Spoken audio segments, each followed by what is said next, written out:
Good afternoon, everybody. My name's Robin Gess. This is on the class Global Issues on environmental and worldviews. I'm going from an article called The Guardian.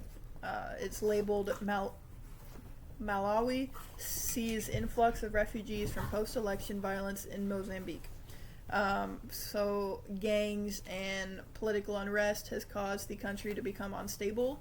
So now Malawi is seeing an influx of refugees coming from Mozambique over into their country due to this violence, and it pretty much talks about food shortages, fuel shortages, and drought, and things like that that are not good for their economy, not good for their environment, things like that. They're seeing near 13,000 people in the last couple months to have crossed into Malawi, seeking refuge from the election violence. And that's pretty much what this article is talking about. And when talking about the worldview or the environmental impact that it has, is Malawi is now seeing an influx of people, and they may or may not have the resources to account for all those people. And so now there's going to be even more food shortages over here as well as in Mozambique, because in Mozambique all the gang violence and the political unrest and everything over there is disrupting the normal flow of things. So now food and supplies are not coming in, or if they are coming in, they're getting attacked by marauders. They're not making it to where it needs to be made. Medicine isn't going to help people.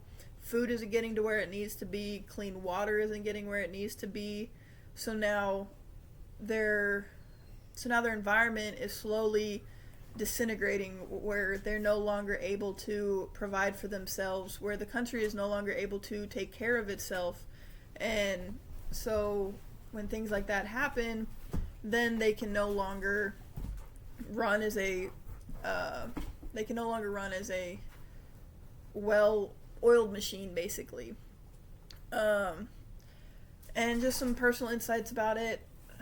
It's an awful thing, and I don't know how some people are able to do that.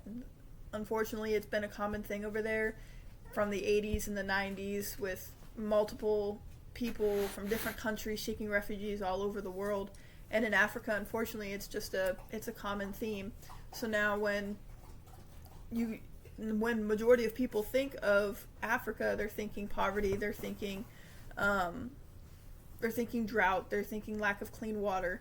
And unfortunately, in a number of countries, that is true. But whenever people are going to other countries with the bigger cities and that are slightly more taken care of, there is areas where they have clean water, where they have buildings, where they have food, where they don't have drought. But unfortunately, because of the way news is, articles are, everybody believes Africa is of the poor and not of the most, along in the same area as the rest of the world is.